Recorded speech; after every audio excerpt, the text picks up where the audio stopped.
جامعة هنا، وهم أيضا عبروا عن سرورهم وقد ينضمون إلينا. ما شاء الله ما شاء الله ما شاء الله. يعني هذا حقيقة فالشيء دكتور محمد يبعث على السرور حقيقة والسعادة بأن جامعتنا وبفضل يعني حقيقة بفضلك الكريم أنت أحد علمائها وأحد مفكريها وأحد الأساتذة المبدعين فيها حقيقة، تصل إلى هذه الدرجة من العالمية يا دكتور محمد. الله يخليك ويحفظك دكتور، إن شاء الله القادم أكبر إن شاء الله. نحن نفتخر بوجودك يا دكتور محمد حقيقة. الله يخليك ويحفظك دكتور، أنت المنور وأنت الرائع. فخر للمستنصرية حقيقة يعني، وأنا لست مجاملا لك يشهد الله، يعني منطقة فخر لجامعتنا يا دكتور. والله أنت دكتور محل الثناء والمديح في كل محفل وكل شخص ألتقيه سواء كان بعيد أو قريب. Meg, the dean actually is also returning his courtesy words, and he is of course very pleased to have you with us, and this would be considered as a very essential contribution to be added of course to our university. By the way, Mustansiriya University is believed to be the oldest university in the Arab world. It was established 1500 years ago or 1400 years ago. دكتور ذكرت لها انه الجامعه المستنصريه هي تعد اقدم جامعه في العالم وخصوصا في العالم العربي، يعني هي اقدم جامعه لان هناك روايات اكو جامعات يعني بالفعل نعم دكتور محمد، بالفعل اقدم جامعه على مستوى المعرفه وعلى مستوى الحضاره وعلى مستوى التاريخ يعني. our university ممكن نقاطعكم عفوا. اتفضل دكتور. دكتور احنا نبدي ندخل الزملاء ونعطي تعليمات للدكتوره على مود انه الوقت واذا عندها اي شيء ممكن يعني. نعم ماني راح اقول. حميد راح يقول. Okay, Meg, you will be given 25 minutes for your talk. Yes. And then we will have a kind of Q's and A's session. People will have interventions, comments, maybe questions, if you don't mind. دكتور حميد فاضل التميمي وما ننطق. Our president of university is joining us. Our president of university. Sorry, do you want to share screen anything, Dr. Meg? No, I would just. لا هي ما تتحدث. دكتور علي دخل السيد رئيس الجامعة. دكتور علي. نعم دكتور. دخل السيد رئيس الجامعة. الآن نبدأ ندخل الزملاء دكتور. خلي طب السيد رئيس الجامعة دقيقة بس واحدة انطينا. خلي طب السيد رئيس الجامعة. السلام عليكم دكتور. عليكم السلام ورحمة الله. عليكم السلام دكتور، شرفت دكتور حميد، أهلا وسهلا ومرحبا. الله يحفظكم، صحة وسلامة عيني دكتور. الله يسلمك دكتور محمد العسكري، حقيقة مبدع كليتنا وصاحب الفكرة في دعوة السفيرة البريطانية. دكتور هذا الإنسان الحقيقة المميز في كليتنا دكتور. ما شاء الله، هي الآداب كلها مميزة، فشكرا لك ولدكتور محمد العسكري والدكتور علي سعد. الله يخليك ويحفظك دكتور. الله يخليك ويحفظك دكتور. هي حقيقة الآداب نهضت هذه النهضة السريعة بوجود السيد العميد دكتور عبد الباقي وبوجودكم أيضا على رئاسة الجامعة وإدارة هرم الجامعة. دكتور الوزيرة موجودة دكتور محمد، قدم الوزيرة للسيد رئيس الجامعة. نعم. Meg, Your Excellency, the President of the University is joining us, and he'd like to also welcome you to our official platform. اتفضل دكتور إذا تحب كلمة مع السيدة الوزيرة. نبدي الآن لو فقط ترحيب بالسيدة. يعني دكتور خلي يدخلون دكتور بعد ما فاتحين. دكتور حميد بعد ما فاتحين. دكتور العفو، هاي كلمات مجامله يعني فقط. نعم. سلام. بالتاكيد دكتور محمد، كل الترحاب بالسيده ميغمان ومعالي الوزيره، وبالتاكيد سعداء بان تكون متواجده في رحاب الجامعه المستنصريه، هذه الجامعه التي تعد الاعراق في المنطقه بل للعالم، فشكرا لانها خصت لنا هذا الوقت لان تكون بيننا. So Your Excellency, we are so much pleased and honored to have you with us, and indeed this is a great contribution and initiative by you, and to be here with us in the Mustansiriya University, which is considered as the most prestigious and the most ancient university here And so we are so much grateful to you and glad to have you with us. Meg. Thank you so much, Mr. President. Thank you for inviting me. It's a great pleasure and a great privilege to be with you this evening and to be able to speak at such a prestigious and important university. شكرا جزيلا سيدي رئيس الجامعة، وحقيقة من دواعي سروري ومن دواعي الشرف أن أكون هنا معكم في مثل هذه الجامعة العريقة، وأنا أتمنى أن أكون عند حسن ظنكم. دكتور محمد، نعم شكرا. I will admit all Dr. Mohammed, and I will make all the participants mute, but just you and Dr. Megman can talk, okay? طيب خليني هم co-host، أخاف كل شيء. Okay, no problem. I will make you co-host. Okay. Okay, now everyone admit.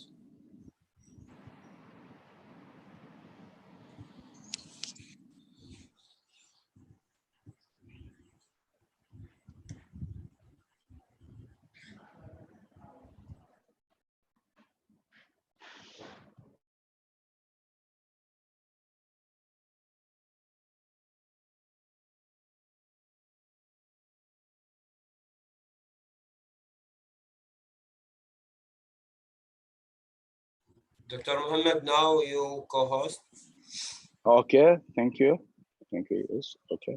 And actually, I will cancel the enable waiting room to make everyone can go. Join Yes, good. Automatically, yes. They don't need to have a approval. Okay. Yes, okay, good. Okay, good.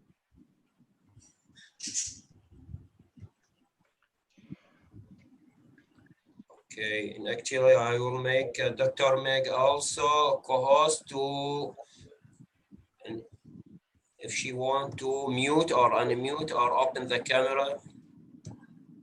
Okay, shukran. Thank you.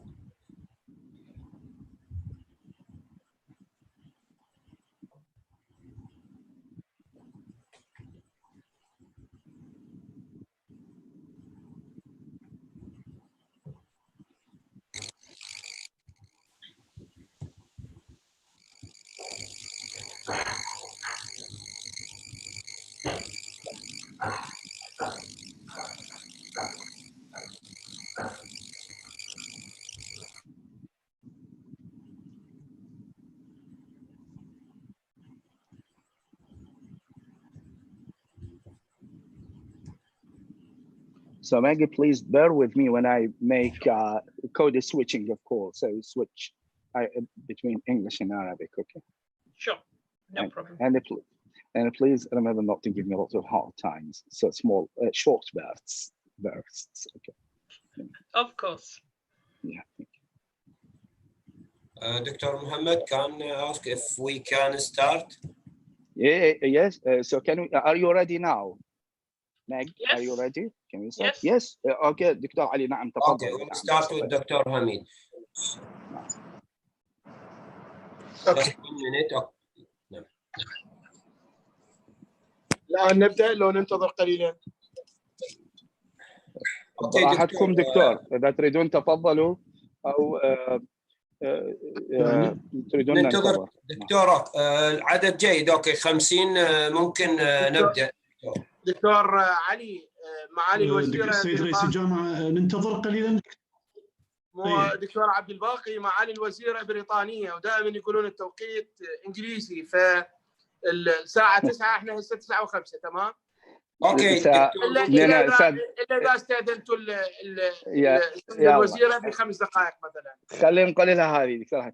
I know that your excellency is a British and I know the English are very punctual. So if you allow us, we can, lag 5 minutes, okay? So okay. Is it okay? I know you honor so much. ماكو مشكلة. اوكي دكتور راح نبدأ.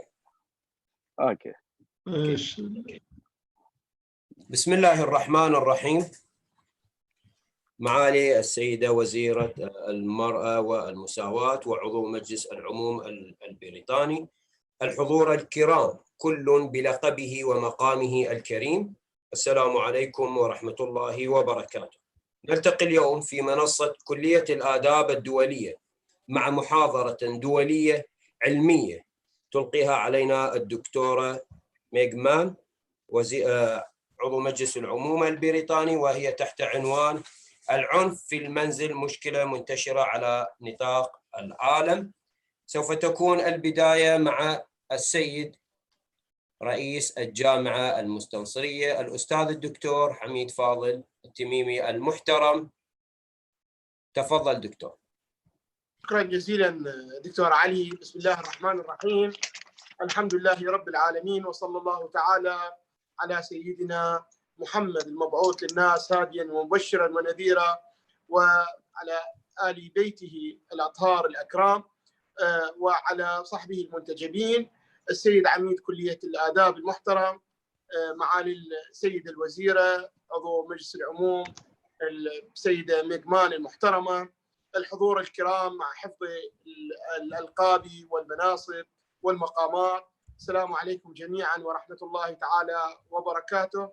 نلتقي من جديد في واحة من واحات الإبداع في الجامعة المستنصرية، وهي منصة كلية الآداب، بموضوع جديد وباختصاص جديد. بالأمس كنا مع وزير الثقافة العراقي وموضوع عن الترجمة وعن المثاقفة، واليوم موضوع آخر تقدمه لنا شخصية مختصة، شخصية ربما يعني عملها وأبحاثها تتعلق بالمرأة وحقوق المرأة، وبالتأكيد موضوع العنف الأسري والعنف الذي ازداد بفعل جائحة كورونا هو موضوع مهم، وهو موضوع الليلة. كل الترحاب بمعالي السيدة الوزيرة، والشكر والتقدير لعمادة كلية الآداب، هذه الكلية التي مع الإبداع أو علاقتها مع الإبداع تتجدد يوما بعد آخر. وشكرا لدكتور علي ودكتور محمد العسكري ولكل الحضور الكرام، والسلام عليكم. وعليكم السلام. شكرا جزيلا دكتور حميد. اسمح لي ننقل ما كلمة. نعم. So in the name of Allah, the most gracious and most merciful, peace be upon our Prophet Muhammad and his household and his disciples. First, let me greet Mr. Dean of College of Arts, and especially greetings to Your Excellency, Mrs. Mekman, the Minister and the Member of House of Commons. Peace be upon you. We are meeting once more in this forum, the platform of the College of Arts in Muslim University, and with a new topic and issue. And yesterday, because we had His Excellency the Minister of Culture, who gave us a talk on translation and acculturation. Indeed, today we have a special guest and special character with, of course, long experience in the field of women rights and women activities. She would dwell on an important issue that is the domestic violence, and especially which actually has increased under the pandemic of COVID-19. Special thanks again to the Dean of College of Arts and his assistants, and indeed we look forward to have more creative talks like today. دكتور علي، أعطي الكلمة الآن للسيدة الوزيرة. دكتور عبد المعطي تحب كلمة؟ العفو. لا تفضل السيد رئيس الجامعة، يكفي دكتور محمد. Okay. So the floor is yours. بس إذا تسمحوا لي سيد رئيس الجامعة والسيد عميد الكلية، في البدء أن أقدم السيدة الوزيرة السيدة ميغمان، وأحاول أن أقدمها بالإنجليزية والعربية بعد إذن. شكرا جزيلا مساء الخير and good evening. It's lovely to meet you all. Meg, would you please, because I want to tell something about your bio. Okay. فأنا أحب أعطي أيضا نبذة عن سيرة السيدة الوزيرة. السيدة الوزيرة هي طبعا كانت وزيرة المرأة والمساواة في بريطانيا، وأيضا عملت وزيرة خارجية. هم لديهم في وزارة الخارجية عدة وزراء لشؤون الشرق الأدنى، وكذلك هي الآن عضو مستقل في مؤسسة تعرف بمؤسسة الشركاء الدوليين، وهذه المؤسسة تعنى بتطوير العمل البرلماني والعمل الحزبي السياسي في مختلف أرجاء العالم، وهي مختصة في موضوعات العنف الأسري وكذلك العنف المستند على النقد الاجتماعي. هي السيدة مجمن طبعا أيضا عملت في العراق لأعوام حقيقة طويلة، منذ العام 2010 عملت في بغداد والبصرة وكردستان، وكانت منذ عام 2001 إلى 2015 عضوة في مجلس العموم البريطاني، وأيضا هي كانت مثلما ذكرت سلفا وزيرة للمرأة والمساواة في بريطانيا. هي لديها طبعا درجة البكالوريوس في اللغات من جامعة يورك، وكذلك هي عملت على موضوعة البحث الاجتماعي في رسالتها للماجستير والدكتوراه من جامعة نوتنغهام، وأيضا حصلت على شهادة ودبلومة في دراسات الإدارة من الجامعة المفتوحة هناك. بهذا التقديم الآن أعطي الكلمة للسيدة الوزيرة مجمن لتتحدث عن موضوع اليوم المتعلقة بالعنف في الأسرة أو العنف في العائلة، وهي ظاهرة منتشرة فعلا عالميا، ومثل ما ذكر السيد رئيس الجامعة هذه الظاهرة ازدادت في ظل جائحة كورونا. Meg, the floor is yours. Thank you very much. It's a real pleasure to be with you all this evening and to be able to use this technology to meet you, to talk with you. I have a great fondness for Iraq. Over the last 10 years, I've probably visited Iraq about 25 times, but of course the current problems mean that it may be a little while before I will be able to visit you again. شكرا جزيلا، حقيقة من دواعي السرور أن أكون هنا معكم، ودعوني أشكر التكنولوجيا التي جعلتني أنا أنضم في هذا اللقاء معكم. أنا لدي عشق كبير للعراق، حيث زرت العراق في السنين الماضية 25 مرة. Thank you. Shukran. My topic this evening is to talk about violence in the home, but violence in the home is a worldwide problem. It's not something that's confined to one country. Every culture, every society, unfortunately, experiences violence in the home. الموضوع الذي سنتناوله اليوم يتعلق بالعنف في المنزل، والعنف لا يقتصر اليوم في المنزل، بل هو موجود على نطاق العالم أجمع. موجود كل ثقافة، كل مجتمع يعاني وللأسف من وجود هكذا عنف. Violence in the home can affect women and men and children, but by far those most affected are women. إن العنف في المنزل يمكن أن يؤثر على النساء والرجال والأطفال، إلا أنه إلى حد كبير النساء هن أكثر من يتأثر به. The World Health Organization collects information on this, and it has stated that violence against women is a major public health problem and a violation of women's human rights. أن منظمة الصحة العالمية قد جمعت معلومات حول هذه الظاهرة، وأشارت إلى أن العنف ضد المرأة اليوم يمثل مشكلة من مشاكل الصحة العامة، وهو فرض وانتهاك لحقوق الإنسان المتعلقة بالمرأة.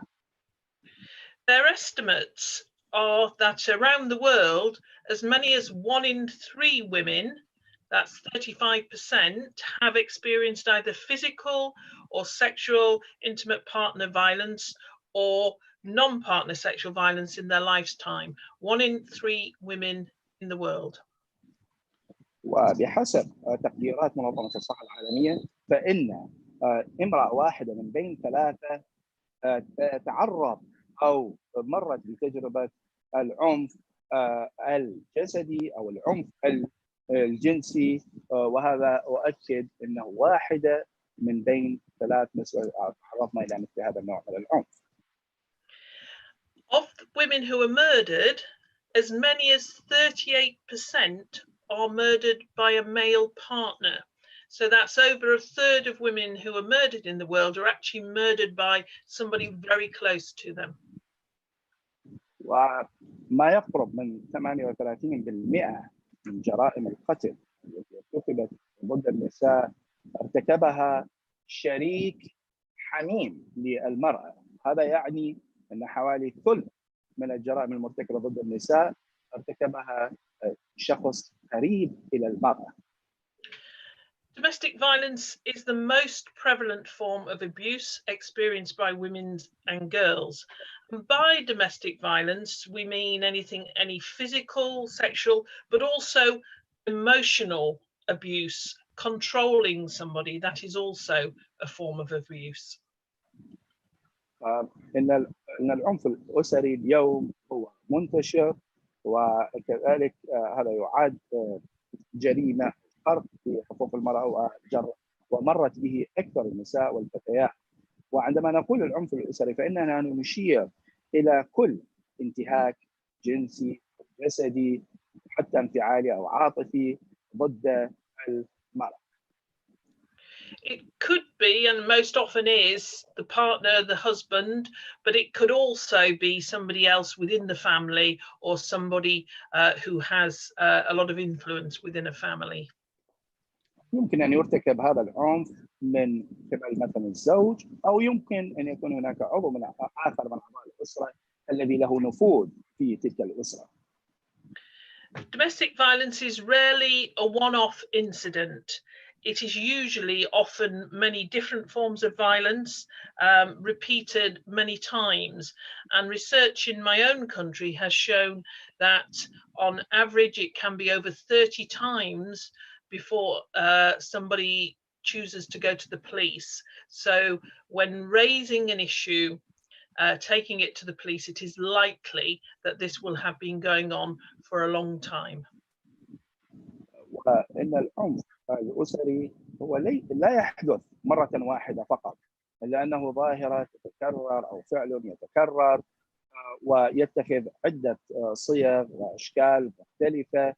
وفي بلدي على سبيل المثال أن من يقدم شكوى يبلغ الشرطة في حدوث هذا الانتهاك له أو لها على سبيل التحديد على المرأة يوضح أنها تعرضت 30 مرة للعنف الأسري قبل أن تذهب إلى مركز الشرطة.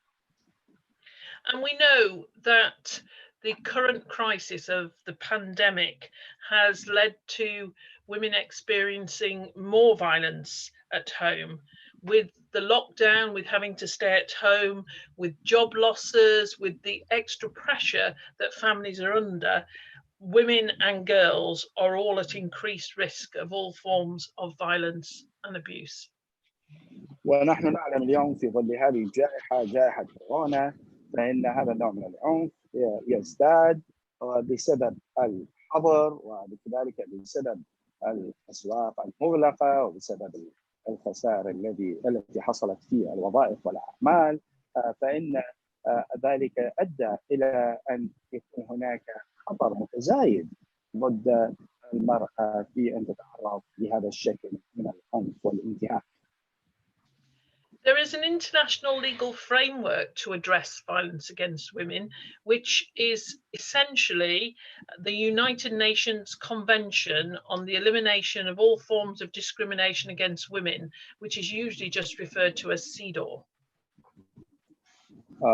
هناك إطار قانوني دولي أقرته الأمم المتحدة للتصدي إلى العنف ضد المرأة، والذي هو يتألف بشكل أساسي من الاتفاقيات الدولية حول القضاء على جميع أشكال التمييز ضد المرأة، وهذه تعرف اختصارا في الإنجليزية بسيداو أو سيداو. And Iraq, like the vast majorities of countries, is a signatory to CEDAW. This means it has signed up to accept the different articles in the convention and to seek to eliminate all forms of discrimination against women. والعراق له مثل الكثير من البلدان هو عضو موقع على هذه الاتفاقية، وذلك يعني بموجب بنود هذه الاتفاقية وما تفرضه من أنه يسعى إلى القضاء على جميع أشكال التمييز ضد المرأة. There is a committee which oversees the work that is going on in countries to comply with this convention.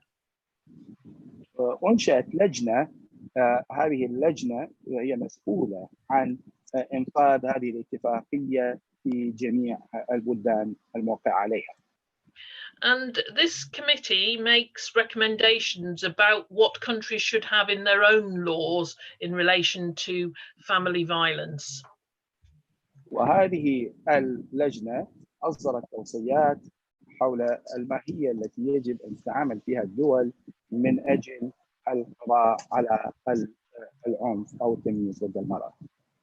And they have called upon states to ensure that laws against family violence and abuse, rape, sexual assault, and other gender-based violence give adequate protection to all women and respect their integrity and dignity. وهذه اللجنة أكدت على أن القوانين الموجودة في البلدان يجب أن تضمن أن العنف الممارس ضد الأسرة وكذلك الانتهاك، أي انتهاك أو الاغتصاب أو الاعتداءات الجنسية أو أي شكل من أشكال العنف المستند على النوع الاجتماعي يجب أن يولى الاهتمام الخاص، وخصوصا فيما يتعلق بالمرأة وكذلك ضمان سلامتها وكرامتها. The committee has called upon countries to have proper legal measures in place to provide effective protection of women against gender-based violence. هذه اللجنة دعت البلدان إلى اتخاذ إجراءات قانونية من أجل ضمان حماية المرأة أو النساء من أي عنف أو تمييز ضدهم. This means ensuring that violence against women is prosecuted and punished. وهذا يعني أنه لابد من مقاضاة من يقوم بمثل هذا النوع من العنف، وكذلك لابد من معاقبته. Women victims of violence must have immediate means of redress. That means immediate ways of being able to deal with the situation and to be protected from further violence. الضحايا من النساء اللي عرضنا لمثل هذا النوع من العنف يجب أن تتاح لهم السبل في تقديم الشكاوى، وكذلك يجب أن تكون الحماية متوفرة لهن. This means ensuring that all public officials, those in law enforcement, healthcare providers, social workers and teachers fully understand this issue and can help and support women suffering violence. وذلك يعني أن جميع الموظفين العموميين من أفراد سلطات إنفاذ القانون وكذلك السلطة القضائية ومن يقدم الخدمات الصحية والباحثين الاجتماعيين والأساتذة، كلهم يجب أن يقدموا العون والدعم في سبيل تحقيق ذلك، تحقيق الحماية للمرأة. The committee last considered Iraq's progress in October last year, and if anybody wants to find out a bit more about the progress, it's a good place to start by looking at the concluding observations. اللجنة نظرت في التقدم الذي أحرزه العراق، وذلك في شهر تشرين الأول من العام الماضي 2019، وإذا كان أي شخص مهتم لمعرفة أين هو العراق من هذه القضية فيمكن أن تنظروا في الاستنتاجات الخاصة بمحمد. And another important international program around these issues is through the Sustainable Development Goals, and the issue of domestic violence is included within those goals agreed by the United Nations. وأيضا أن أهداف التنمية المستدامة قد ضمنت هدف الحؤول دون وقوع العنف الأسري والقضاء عليه، وكان واحد من أهداف التنمية المستدامة. And we know that domestic violence is not something that just affects the health and well-being of women and others in countries. The economies of countries are also damaged by the impact of domestic violence.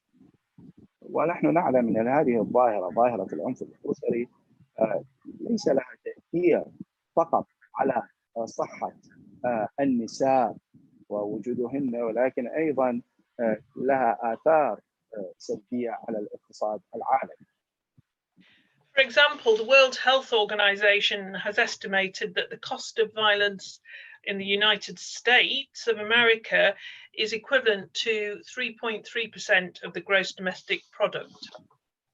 على سبيل المثال، أن منظمة الصحة العالمية قد قدرت أن كلفة العنف الأسري في الولايات المتحدة تساوي 3.3% من الناتج المحلي الإجمالي. And in England and Wales, the total costs from violence, including homicides, wounding, sexual assault, have been estimated to be equivalent to $40 million annually. وفي إنجلترا وفي ويلز أن التكلفة الكلية لمثل هذا النوع من العنف على الاقتصاد، ما فيها الجرائم الاعتداءات الجنسية وقتل النساء وإصابتهن، قد يصل إلى 40.2، يعني 40 مليار ومليونين دولار سنويا. And we know that despite having laws on domestic violence for decades, and despite efforts to change the culture, in the UK, which has a population of 66 million, on average, 2 women are killed every week by a current or former partner or husband. ونحن نعلم على الرغم من الجهود التي بذلت في العقود الأخيرة ومنذ ستينيات القرن المنصرم لمعالجة هذه الظاهرة، فإننا نرى أنه في المملكة المتحدة، والتي يصل عدد سكانها إلى 66 مليون، فإن معدل ضحايا النساء اللواتي يقتلن على يد الشريك الحالي أو الشريك السابق هو امرأتين تقتل كل أسبوع. So as I said, we know that this is seen as something that's important for the health and well-being and economy of countries. So Sustainable Development Goal 5 seeks to achieve gender equality and has a specific goal to eliminate all forms of violence against women and girls.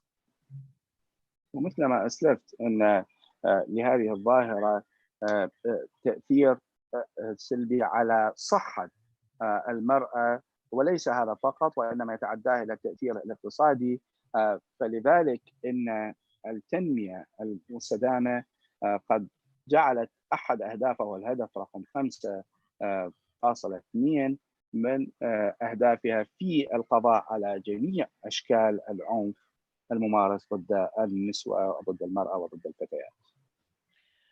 Tackling domestic violence needs both a legal framework, so laws about domestic violence, but also a change in the cultures of our societies.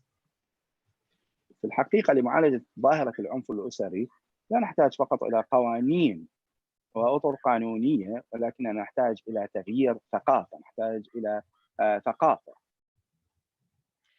So what should these laws contain?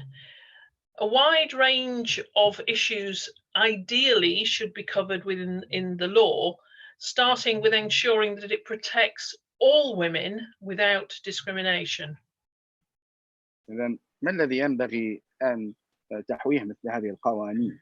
هذه القوانين يجب أن تحوي العديد من القضايا، يجب أن تشمل الكثير من القضايا، وأهمها يجب أن تنص على حماية المرأة ضد جميع أنواع التمييز.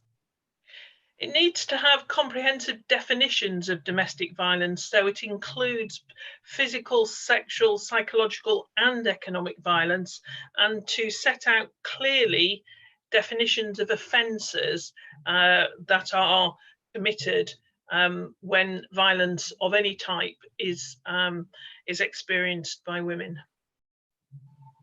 إن هذه القوانين يجب أن تحوي أو تنص على تعاريف واضحة وجلية بالعنف الممارس ضد المرأة، وذلك يشمل جميع أشكال العنف المتمثلة بالعنف الجسدي والجنسي والنفسي وكذلك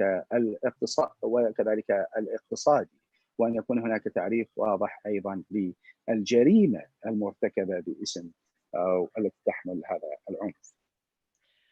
Prevention is also important, and this can be done by raising awareness of the issue of domestic violence. الوقاية أو الحلول دون وقوع مثل هذا العنف مهم أيضا، وذلك يتم عن طريق رفع أو زيادة الوعي. Protection should be put in place, such as having the provision of telephone hotlines, making sure that police officers are trained, that there are female police officers, how that they learn how to collect evidence, and that there's safe temporary accommodation for women and children, along with financial assistance. إن الوقاية يمكن أن تتمثل بتوفير خطوط هاتف ساخنة، وكذلك بتدريب ضباط الشرطة المعنيين وضم ضباط الشرطة من النسوة، وكذلك تدريبهن في مسألة جمع الدليل واستحصاله، وكذلك توفير مكان سكن آمن مؤقت للنساء والأطفال الذين يتعرضون لمثل هذا النوع من العنف، وكذلك تقديم العون أو المساعدة المالية. A wide range of support is needed for women affected, including health and housing, and it's important to ensure that the court processes take place, and that this is the responsibility of prosecuting authorities and doesn't rely upon the woman herself to be the only complainant. إذن يعني مدى واسع من الدعم يجب أن يقدم للمرأة التي تكون ضحية مثل هذا النوع من العنف، الدعم الصحي وكذلك الدعم المتوفر المتمثل بتوفير مأوى لها، وكذلك فيما يتعلق بإجراءات القانونية وإجراءات الملاحقة القانونية التي يجب أن تكون مسؤوليتها مسؤولية السلطة القضائية، وأن تكون السلطات المختصة هي مسؤولة عن استكمال الإجراءات القانونية، وليس المشتكية هي من يقع على عاتقها القيام بذلك.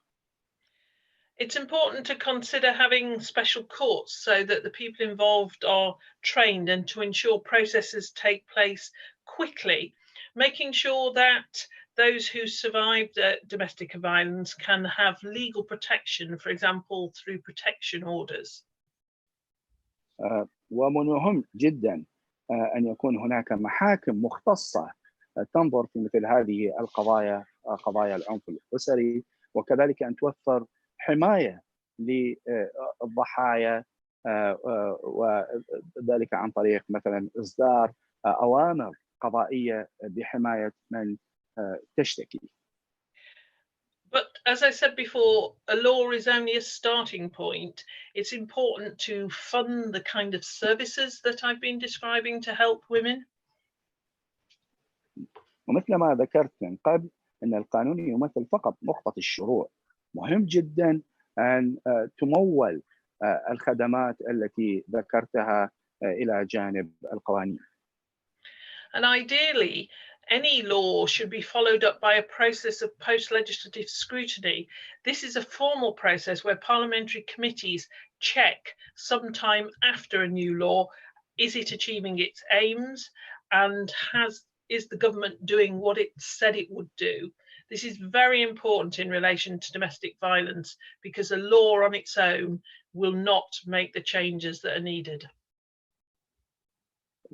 وهنا أقصد أن التشريعات يجب أن يكون هناك متابعة لها، وأن التشريعات عندما تقر من البرلمان فيجب أن يكون هناك رقابة لدراسة أثر تلك التشريعات، يكون هناك تمحيص وكذلك دراسة لأثر تلك التشريعات، وليس فقط إصدار التشريع وركنه، وإنما يجب أن يراقب فيما إذا كان ذاك التشريع ينفذ بالطريقة أو الصيغة التي شرع من أجلها.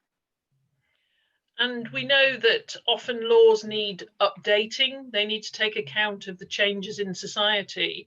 We know now, for example, that women can be harassed via social media. That wouldn't have been included in laws passed 30 years ago. وأيضا تلك القوانين يجب أن تمر بمرحلة تحديث، لأن هناك دوما تغييرات تحدث. فنحن نعلم مثلا لم يكن هناك ما يعرف بالجريمة على مستوى وسائل التواصل الاجتماعي، فالمرأة تتعرض إلى الاضطهاد في عبر مثلا هذه الوسائل، فعلى القوانين أن تعالج مثل هذه التغييرات والمستجدات. There may be a need to have new criminal offences specified, and also as times change, so do society's expectations, and laws need to keep up to date with those expectations. وذلك يعني أنه يجب أن يكون هناك تعريف لهذه الجرائم المستجدة، ويجب أن يكون هناك قوانين لمعالجتها، وبالتالي فإن تلك القوانين ستلبي ما يتوقعه المجتمع منها فيما يخص التغييرات التي تحدث في المجتمع. And in addition to laws, it's really important to attempt to change the culture in society that accepts domestic violence as something that is okay, or something that is hidden, that we don't have to worry about. وإضافة إلى القوانين فلا بد من أن نتبنى استراتيجيات لتغيير الثقافة السائدة في النظر إلى مثل هذا النوع من العنف، والذي ممكن أن يقول بعض أنه هذا يعني أوكي وليس فيه مشكلة ويبقى مستتر، فلا بد من تغيير مثل هذه الثقافة. Fundamentally, it's violence, and any violence should be contrary to our criminal laws, and it shouldn't be treated differently just because it happens in the home. وعموما فإن أي نوع من العنف يجب أن يكون معالج ضمن قوانين العقوبات حاله حال أي جريمة أخرى ترتكب، ويجب أن لا يهمل. نقول أن هذه الجريمة لأنها ترتكب، هذا العنف يرتكب فقط في المنزل، فلا داعي لتجريمه. What strategies have other countries, what strategies have been tried in different places to tackle domestic violence? I will give you just a few examples. ما هي الاستراتيجيات والمقاربات التي تبنتها بلدان أخرى في التعامل مع أو في معالجة هذه الظاهرة؟ سأتحدث عن أمثلة قليلة مستقاة من بلدان أخرى. For example, a few years ago in the UK, we had campaigns which were called zero tolerance campaigns. This meant absolutely no tolerance for violence, and government and public bodies used their buildings, used their policies to advertise this and to make people more aware that domestic violence is not acceptable. على سبيل المثال قبل بضع سنين في المملكة المتحدة كان لنا حملة أطلقنا عليها حملة عدم التسامح مطلقا مع العنف الأسري، وذلك فإن العديد مثلا من الدوائر كانت ترفع ملصقات على جدرانها على واجهاتها تقول لا تسامح أبدا مع العنف الأسري.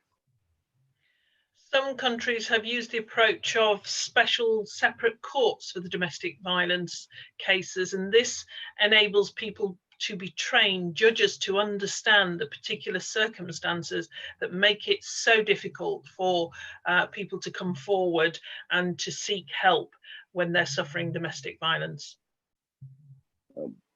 بعض البلدان الأخرى قاربت الموضوع عن طريق إنشاء محاكم مختصة للتعامل مع هذا الموضوع، ومضت قدما في التعامل مع القضايا التي كانت تقدم لها، بحيث كان ينظر بها قضاة ذو خبرة ومختصين في هذا الموضوع.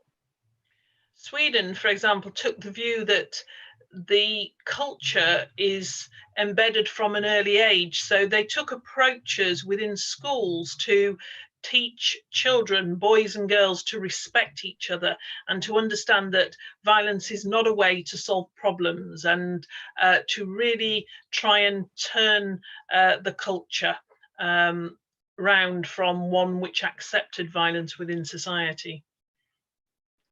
على سبيل المثال السويد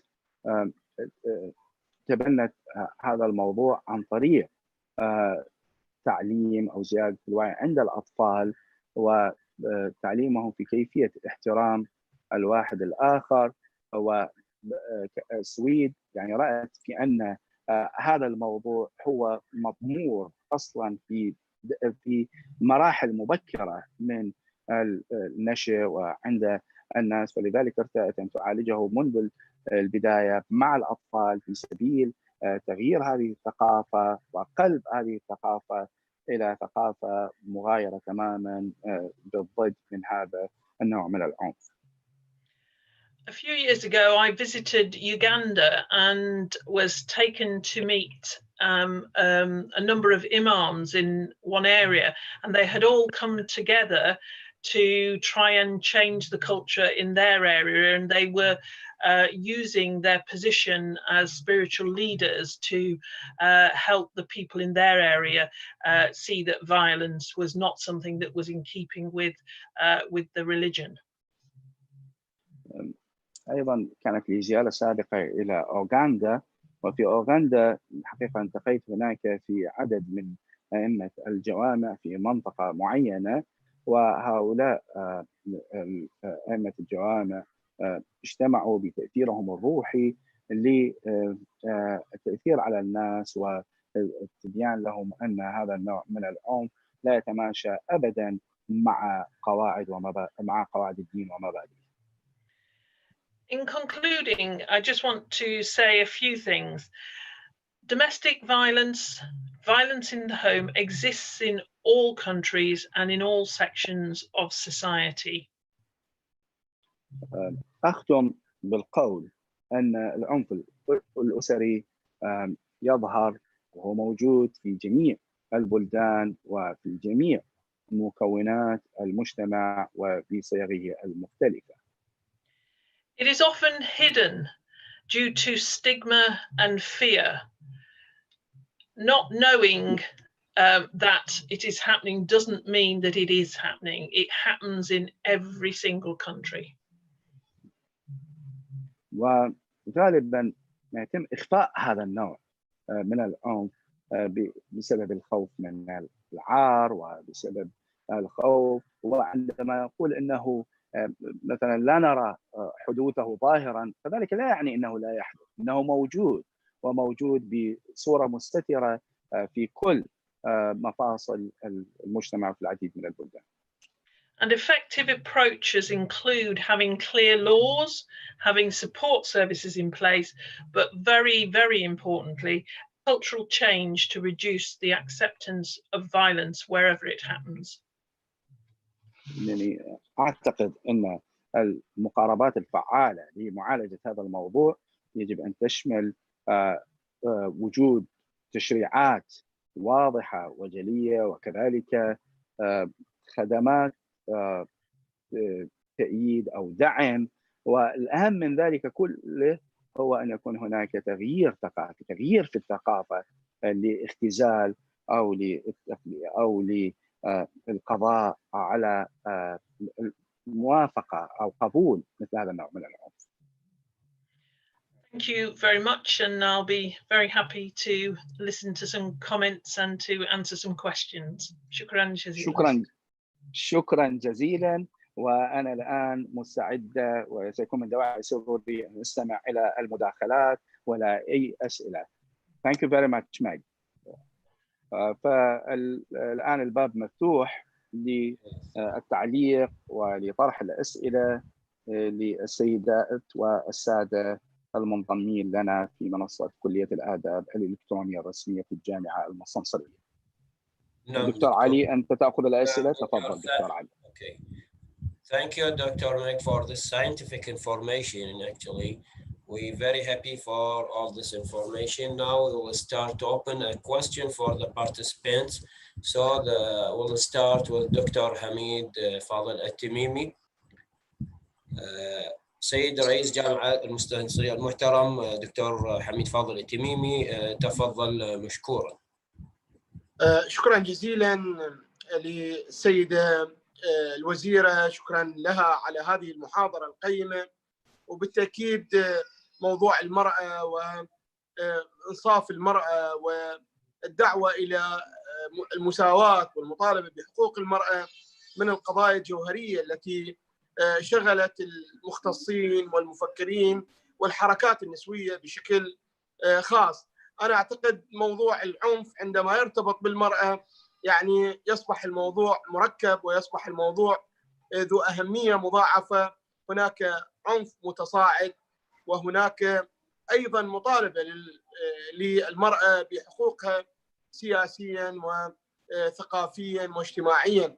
موضوع الجندر أعتقد من القضايا المهمة والحساسة التي نحتاج أن نقف عندها، وأعتقد هذا من الموضوعات اللي تهمنا في منطقتنا العربية، في منطقة الشرق الأوسط.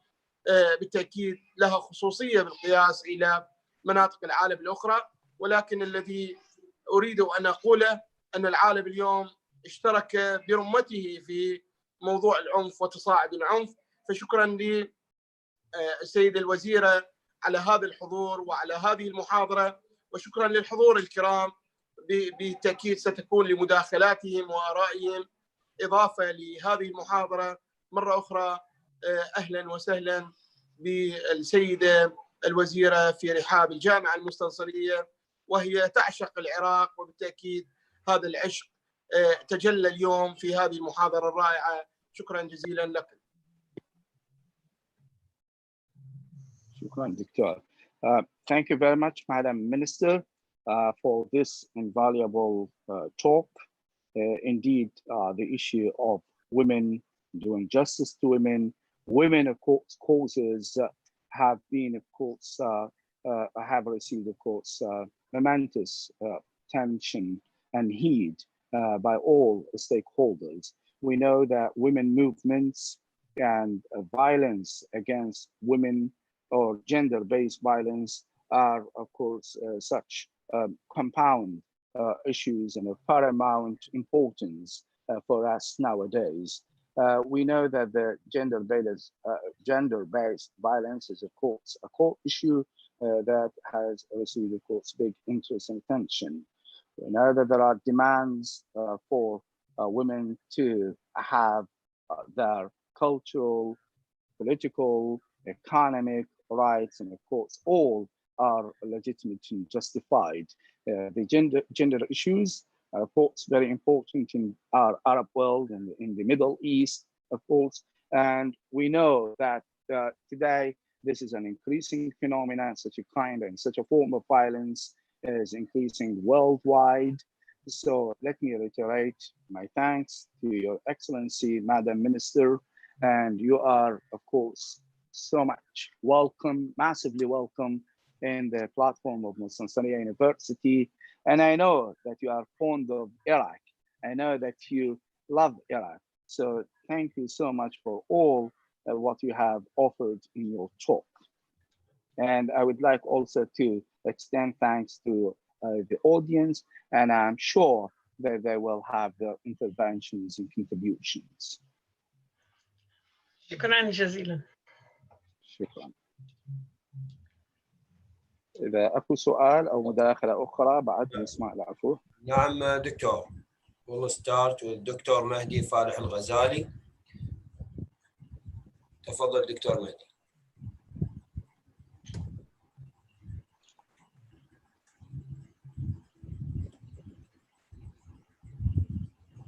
الو.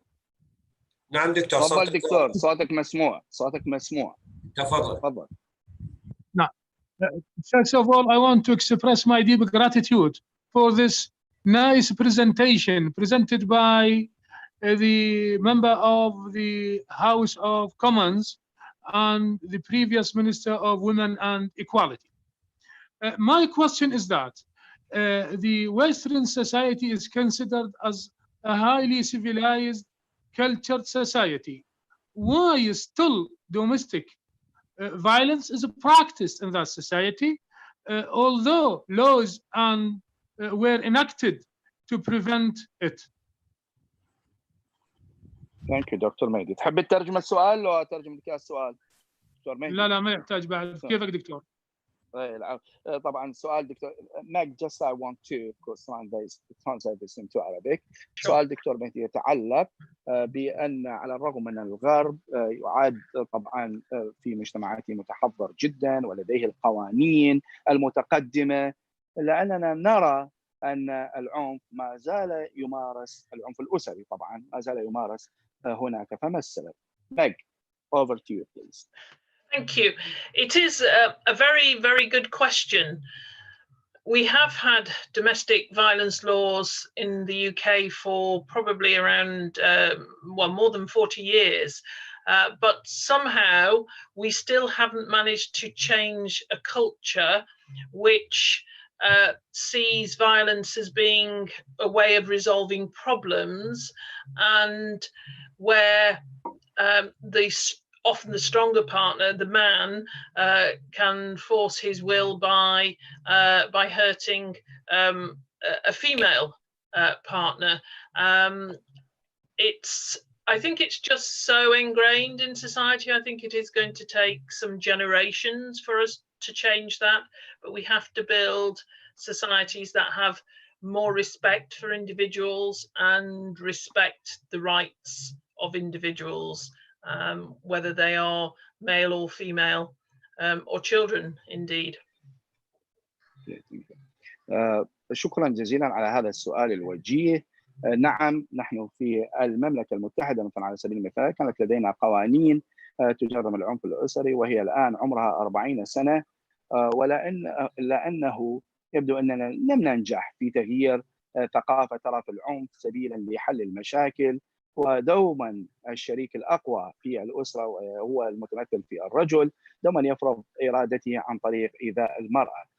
يبدو أن الأمر سيأخذ منا أجيال وأجيال كي نبني مجتمعات تنبذ العنف وتخلو من العنف الأسري، وذلك بالتأكيد يجب أن يبدأ من الأفراد، يجب أن يكون هناك بناء للفرد في نبذ مثل هذه الظاهرة. شكرا. I have seen changes in attitudes in my lifetime. When I was younger, there was very much an attitude that this was something that happened in homes and therefore it wasn't for other people to worry about. Whereas over time, now, when I a few years ago spoke to the police, they said, yes, we take it very seriously because that's the most likely place that the next murder will happen. It's going to be within a family circumstance. So attitudes are changing, but probably not fast enough.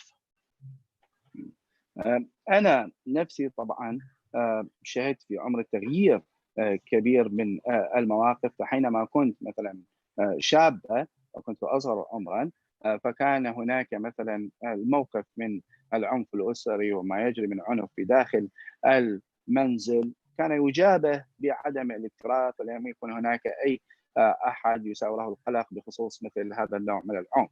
إلا أنه قبل سنوات قليلة مثلا رأيت أن الشرطة تهتم بذلك وأن تأخذ الموضوع أخذا جادا، وتقول مثلا الشرطة تقول لأننا نرى أن دوما الجريمة القادمة ستحدث في المنزل وفي ظروف عائلية وفي ظروف المنزل، فلذلك هذا يمثل تحدي كبير وتغيير في المواقف أيضا حصل.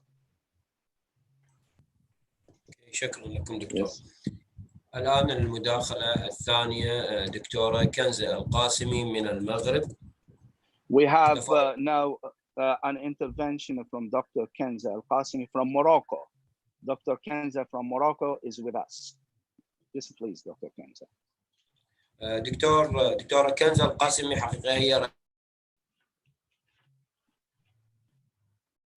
رئيسة قسم علم الاجتماع، وهي من المهتمين أيضا بالمساواة. Actually, Madam Dr. Kenza is the chairwoman of sociology department, and she is of course also so much interested in women rights issues. تفضلي دكتورة. مساء النور للجميع، تحياتي وشكري للسيدة المحاضرة، تحياتي للسيد رئيس الجامعة والسيد عميد الكلية ولكل الحاضرين معنا كل باسمه وصفته. سأبدأ ملاحظتي أو سؤالي انطلاقا من السؤال الأخير.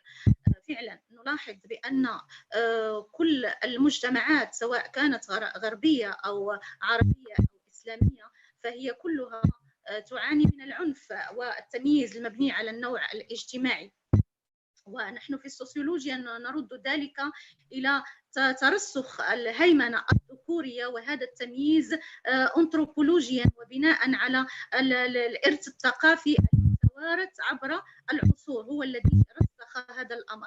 وفي مجتمعاتنا الإسلامية الأمر يكتسي طبعة القداسة الدينية، بمعنى أن هذا التمييز المبني على النوع تضفى عليه قداسة دينية. وبالتالي سؤالي للأستاذة المحاضرة هو وأنطلق من ملاحظتها التي قالت بأن القوانين غير قادرة على تغيير المجتمعات، وهو فعلا القوانين غير قادرة على تغيير المجتمعات، بل نحن نحتاج إلى تغيير الثقافة. لكن إذا هذا التغيير نحن انطلاقا من تجربتنا بالمغرب، وأنا باعتباري فاعلة مناضلة حقوقية أيضا في مجال الدفاع عن حقوق النساء بالمغرب، فنلاحظ بأن عملنا المتواصل التحسيسي من أجل يعني التعريف بأن هذه الهيمنة الذكورية هي هيمنة غير شرعية وغير عادلة، فهذا الأمر لا يؤدي بنا إلى تحقيق المساواة الفعلية ولا إلى تخطي العنف، وحتى القوانين التي نناضل من أجل تبنيها في مجتمعنا المغربي مثلا هي غير قادرة أبدا على التطبيق، غير قادرة على التنزيل على التنزيل في الواقع. إذن هذا إشكال حقيقي، فالقوانين تبقى في واد، والممارسات العملية المبخسة للنساء والمعنفة للنساء تبقى في واد آخر. هناك هو كبيرة فاصلة ما بين يعني القوانين والممارسات. وبالتالي هل أستمر أم أترك لك المجال في الترجمة؟ والله أفضل دكتورة شوي خفيها لأنه هواية صعب. Okay, Victor. Okay. So Dr. Kenza from Morocco, Nag, her question is revenue from your last part of your talk. And she said that we noticed that domestic violence in the Western and in the Arab speaking world alike is still prevalent, and we have always this gender-based discrimination, and we have this patriarchy, male patriarchy, male hegemony over women, and this is ascribed to this cultural legacies and cultural heritage that we have. We see that on the other hand, that in our Islamic communities, this is shrouded by kind of sacredness, and it is legitimized by such a kind of sacredness and spirituality.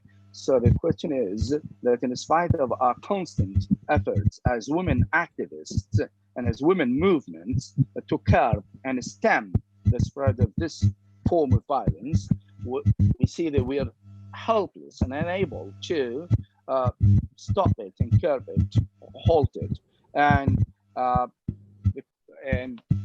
I see that there is such a big chasm, such a big chasm in between the laws and the ill practices on the ground against women. So here is the question: why do we have always this big gap between the two? There is a far cry between the practices on the ground and enacted laws.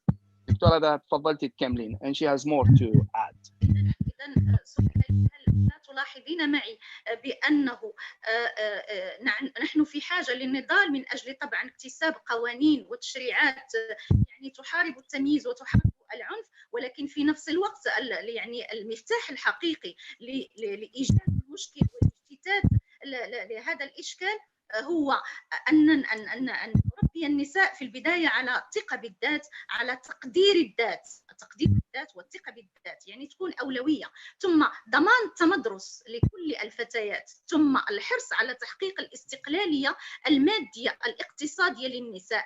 وبالتالي القضية هي قضية نساء، وبالتالي يعني التحسيس والتوعية والتغيير الثقافي ينبغي أن يبدأ بالنساء، ولكي تتبنى هؤلاء النساء قضيتهن من أجل الدفاع عنها، لأنها قضية نساء وليست قضية رجال، وبالتالي مفتاح القضية هو هذه الضمانات للنساء.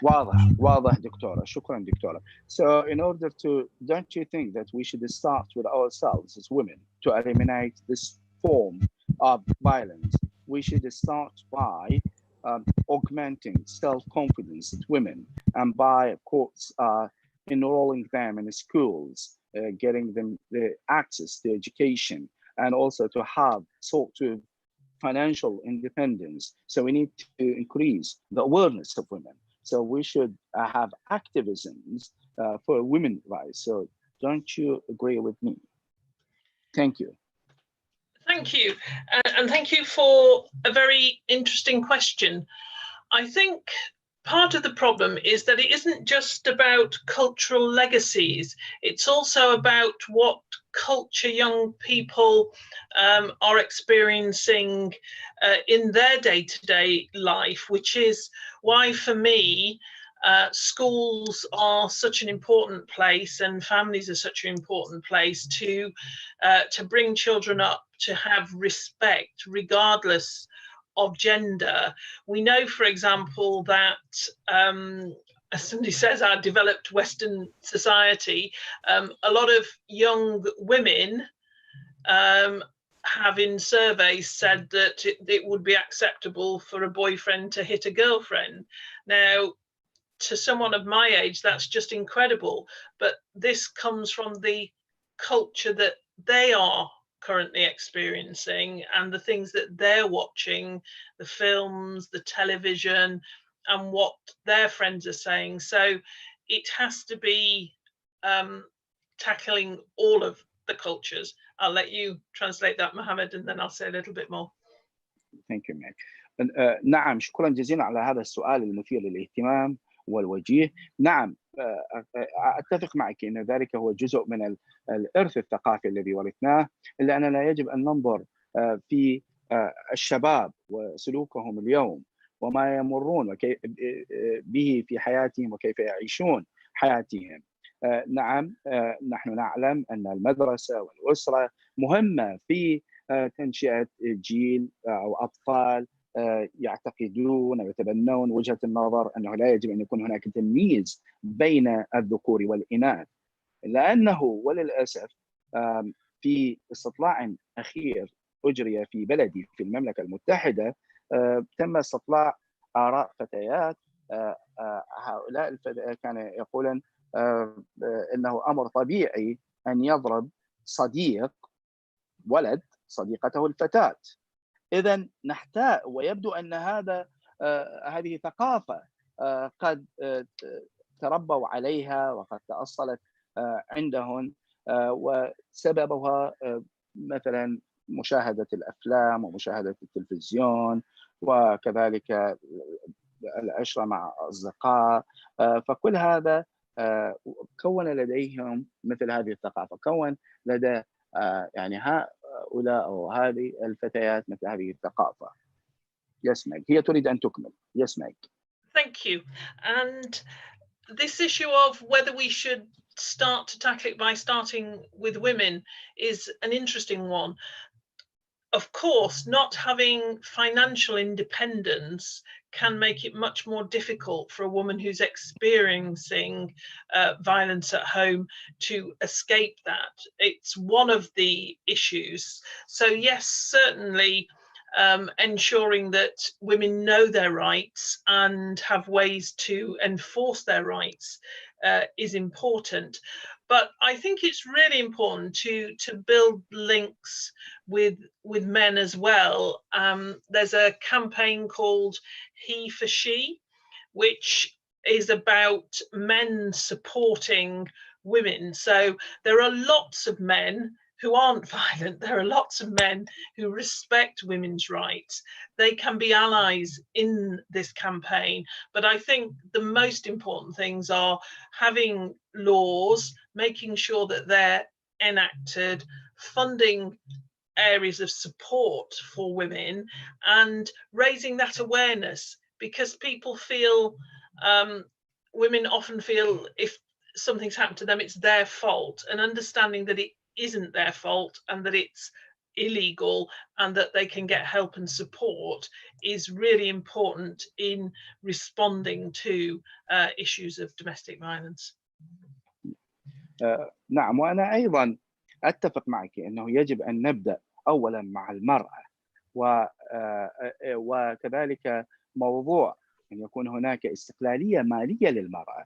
هذا مهم جدا، لأن المرأة التي تواجه العنف اليوم في المنزل لا تجد سبيل للخلاص من ذلك عند عدم وجود استقلالية أو اكتفاء مالي لها. لذلك نعم، أنا أتفق أن المرأة هي يجب أن تبحث عن السبل في دفاع عن حقوقها وإنفاذ تلك الحقوق، إلا أننا يجب أن لا نتغاضى عن تكوين روابط مع الرجال.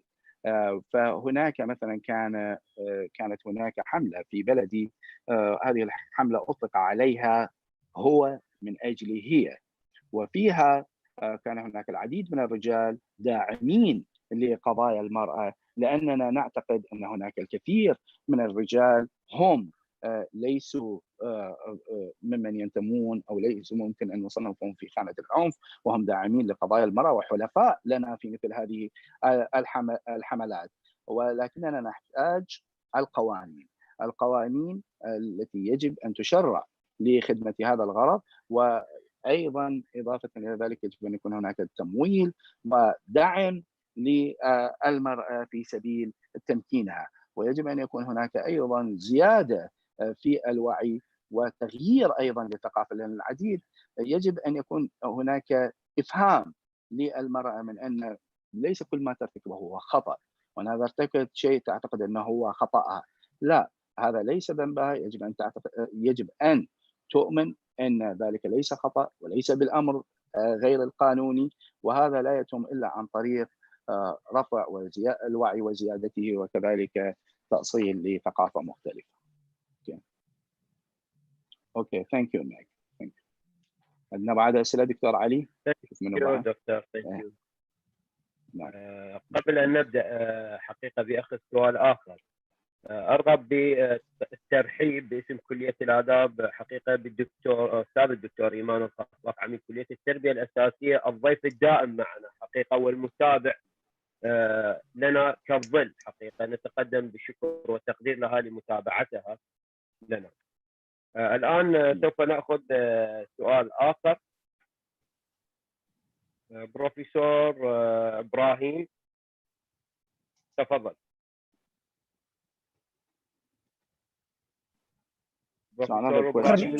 شكرا جزيلا. تسمعونني؟ شكرا جزيلا. نشكر السادة الأساتذة المنظمين لهذه الندوة، ونشكر أيضا شكرا أستاذنا. لو حبذا لو تعرف بنفسك. بارك الله فيك. شكرا جزيلا. بارك الله فيك. أنا أستاذ إبراهيم الحياني من القاضي عياض من مراكش من المغرب، أستاذ بجامعة مراكش. شكرا جزيلا. شكرا لكم جميعا، وشكرا للأستاذة أيضا مارغريت.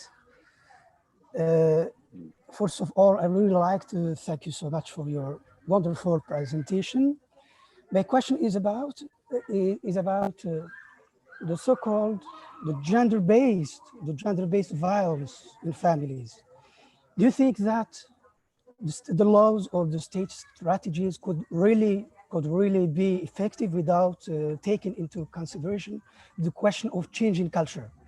And just that the Middle East and African cultures and North African cultures is a little difficult, is a little different from other cultures.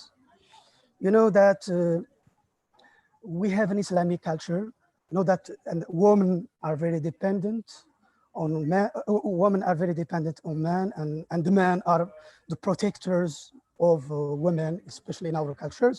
I know that there are some cultural aspects that cannot lead women, and that are very difficult to advance the question of gender equality especially in the Middle East and African cultures. So how to eradicate, how to eliminate this, I think this violence culture in our context. And thank you Margaret so much. شكرا جزيلا أستاذ. تحب تترجم سؤالك ولا نعطي ملخص عن سؤالك؟ لا حبيت. شكرا. أنا أترجمه بالعربي. أترجم.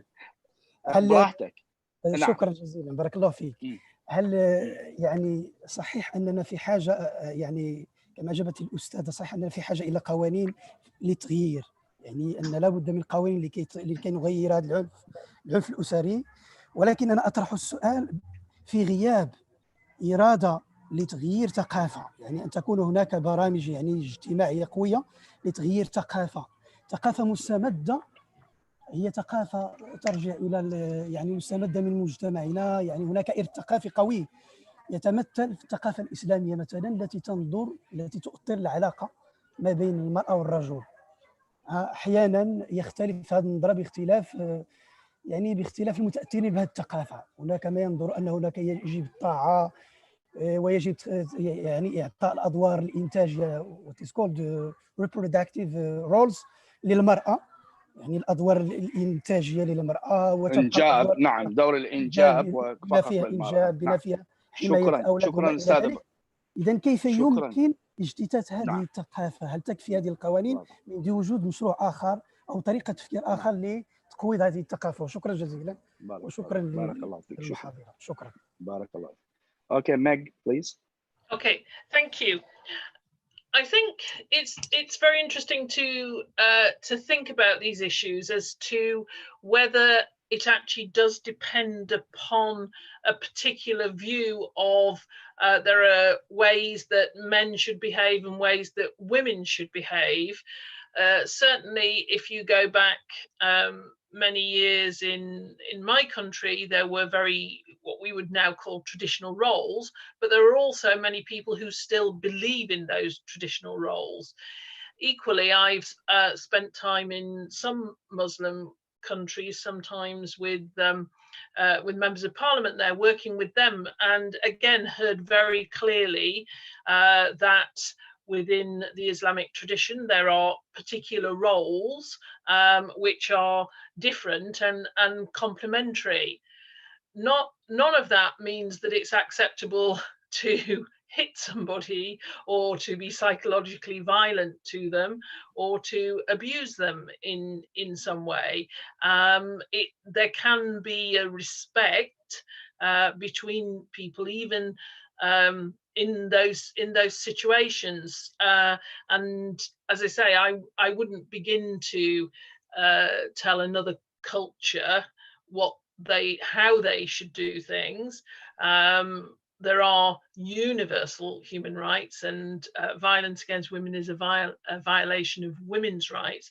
But as I said in my talk, I saw in Uganda how Islamic religious leaders had come together to tackle the issue within their community. All men, all the imams were men, but they were working with women and working with families to say that this is not part of the religion.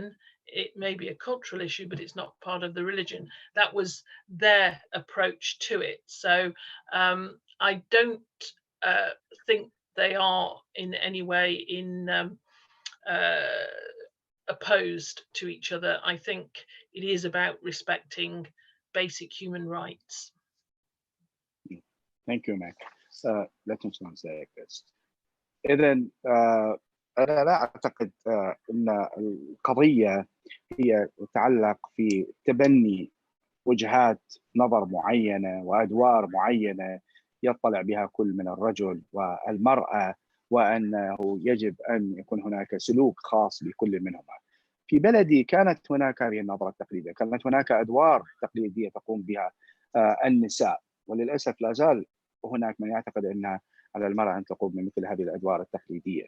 أنا حقيقة كانت لي تجربة في البلدان الإسلامية واستمعت هناك للكثير فيما يتعلق بهذا الموضوع، وقسم ذكروا أن هذا من ضمن التقاليد الإسلامية، وأنه على الرجال أن يؤدوا أدوار معينة والنساء تؤدي أدوار معينة، ولا يعني هذا أن الرجل يقوم بضرب المرأة أو أن يعنفها نفسيا أو يقوم بالإساءة لها، ولكن أنا أعتقد أنه لابد أن تكون هناك ثقافة مبنية على الاحترام، أن يكون هناك احترام دوما متبادل، وهذا ما يجب عليه أن يكون الحال. فحقوق الإنسان هي حقوق الإنسان عالمية وشاملة للجميع، ومن ضمن هذه الحقوق أن هناك حقوق للمرأة، وأن هذه الحقوق هي تقف بالضد من العنف ضد المرأة. أنا مثل ما ذكرت في مثلا المتعلق في أوغندا، حين قمت بزيارة هناك كان هناك مجموعة من قادة المجتمع الدينيين، وتقصد طبعا برجال الدين المسلمين، الذين هم تبنوا نهجا مختلفا وقاربوا الموضوع بشكل مختلف من خلال الإيضاح إلى المجتمع للنساء والرجال والأطفال أن هذا ليس جزءا من الدين، وأن الموضوع يتعلق بثقافة، وأن الدين لا يتبنى مثل هكذا تقاليد. وشكرا. Thank you, Doctor.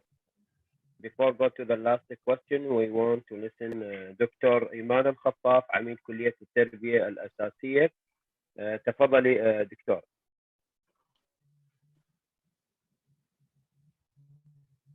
So now we have with us Mrs. Dean of College of Basic Education, Dr. Iman. تفضلي دكتورة إيمان الخطاف. عليكم السلام. عليكم السلام ورحمة الله.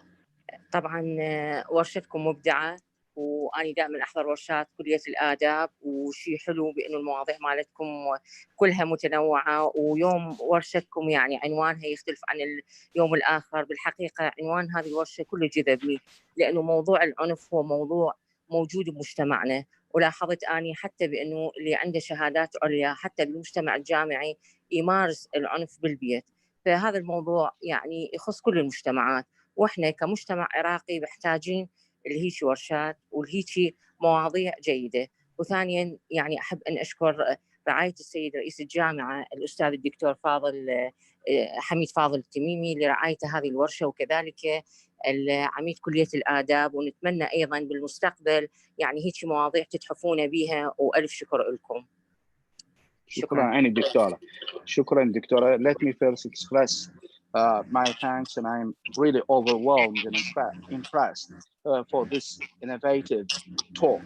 Really, the title is innovative, and let me admit that violence is there in our societies, and it is even there with people from academia.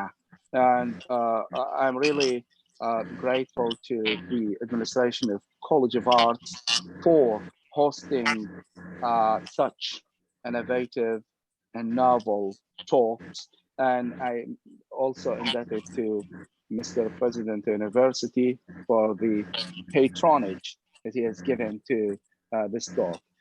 Once more, I'm very grateful to you and to Mrs. Speaker. Okay. شكرا. Thank you. شكرا جزيلا. الآن مع مسك الختام مع الدكتور عبد الباقي بدر No, we listen to the concluding. الدولية. تفضل دكتور عبد الباقي. العفو. We wrap up by listening to the concluding remarks of Mr. Dean of College of Arts, Dr. عبد الباقي الخزرجي. تفضل دكتور. طبعا شكري وتقديري للسيد المحاضرة، وشكري وتقديري لمبدع الجامعة المستنصرية الدكتور محمد العسكري. حقيقة قبل يعني كلمة الختام لدي مداخلة وتعليق وتساؤل أيضا للسيدة المحاضرة. أعتقد أن ثمة دهشة عندما تلج عالم المرأة، هذا العالم المليء حقيقة بالتناقضات والأزمات والخاضع لمختلف العادات والتقاليد والظروف والقوانين الشرعية والسماوية. وأعتقد أن المشكلة الأساسية التي تولد العنف ضد المرأة تكمن في طبيعة الرؤية لهذا الكائن. لو كانت هذه الرؤية تتشكل وتتأسس على المعاني الراقية التي تحملها المرأة، معاني المحبة والسعادة والسلام والاهتمام والرقي ومعاني التربية، وهذه المعاني العظيمة التي يحملها حقيقة هذا الكائن الذي يمثل المجتمع بأكمله ولا يمثل نصف المجتمع. لو كانت الرؤية أساساً تتشكل على وفق هذه النظرة، حقيقة تبدت لنا نتيجة هي احترام هذا الكائن والتعامل مع هذا الكائن وفق ما يحمل من معاني راقية، معاني إنسانية راقية أقرتها كل القوانين السماوية والقوانين الأرضية، لا المعاني الهابطة الدنيئة التي تنظر إلى هذا الكائن بالوصف الجسدي المادي، الوصف الذي يقلل من القيمة العليا لهذا الكائن. حقيقة أعتقد أن الإشكالية تكمن في النظرة التي أسست هذا العنف، أسست هذا الفعل حقيقة تجاه المرأة. تفضل دكتور محمد، يعني أتمنى الله. شكرا دكتور. Well, before I wrap up and give my concluding remarks, I'd like to make a simple intervention related to your talk, madam, which has been, of course, very useful and helpful. Indeed, I believe that the concept of violence against women is produced by the vision by the way this creature is viewed. When women are viewed as only physically as just pieces of chattel, of course, they would not be given their due respect and rights. We have to, of course, approach women with their sublime values and noble values, the values of love, peace, and appreciation and respect. This is the way that the society and communities should view women and should deal with women. There should be always respect for women away from such law. Lots of women that degrade women, of course, but as a valuable creature. So this is, I think, the contentious issue about, of course, our attitudes towards women. We should depart from this, of course, attitude towards the attitude which depicts women as such, of course, noble and sublime creature. تفضل دكتور. نعم دكتور، الأكمل إذا تحب السيدة ماجد تتعلم. دكتور محمد هي تفضل جاوب دكتور محمد. Yes, Maggie, please make a comment. عفوا دكتور محمد، تفضل جاوب الدكتورة. نعم يا أخي. yes, please, Meg. Okay. Your comment. We want to listen to your comment. Thank you very much, and thank you so much for inviting me this evening. It's been really quite an innovation, as a number of people have said, and for me to be able to have these exchanges and to hear your views is very, very interesting. And I hope that perhaps we can do this again on another occasion, maybe talking on something else. But just to say, I wish you all well. I hope that it won't be too long before I will again be able to travel to Iraq. And thank you for your warm hospitality. Sorry, Meg, before that, would you please also comment on Mr. Dean, comments and interventions on the way that we should look at women. So this is what Mr. Dean actually said. Yes. Thank you. And and just to say, as I said at the outset of my talk, and as is recognised internationally, violence against women is a violation of women's human rights. And I think this is very much an echo in what the Dean said. It is about valuing individuals and understanding that human rights are universal and should be respected, and to begin to understand that when we're talking about violence against women, 1 in 3 women in their lives around the world experiencing some sort of violence, that is a global catastrophe, and therefore we should all be concerned, and we should all do what we can to raise awareness of this issue. طبعا كل الشكر الجزيل لكم على هذه الدعوة الكريمة، ومثل ما ذكر البعض ثمة شيء جديد يتعلق بالحديث عن هذا الموضوع، وأن هناك نوع من الابتكار، وأتمنى دوما أن يكون هذا التبادل بيننا في وجهات النظر، وأن يكون هناك لنا مناسبات أخرى يمكن أن نطل بها على مواضيع أخرى. ولكن أريد أن أعلق على ما ذكره السيد العميد. نعم، أنا أتفق معه فيما ذكر، لأنني ذكرت في بداية المحاضرة أن حقوق المرأة هي جزء من حقوق الإنسان، وهي لابد من أن تحترم. وأنا ذكرت أيضا أن هناك من 1 إلى 3 نساء قد جربن العنف في حياتهن، وذلك هذا يعني أن هذه كارثة عالمية، ولابد، أنا أتفق مع السيد الأمين، أن لابد أن ننظر إلى المرأة بوصفها إنسان ولها حقوقها مثل ما نص عليها الإعلان الخاص بحقوق الإنسان. نعم دكتور.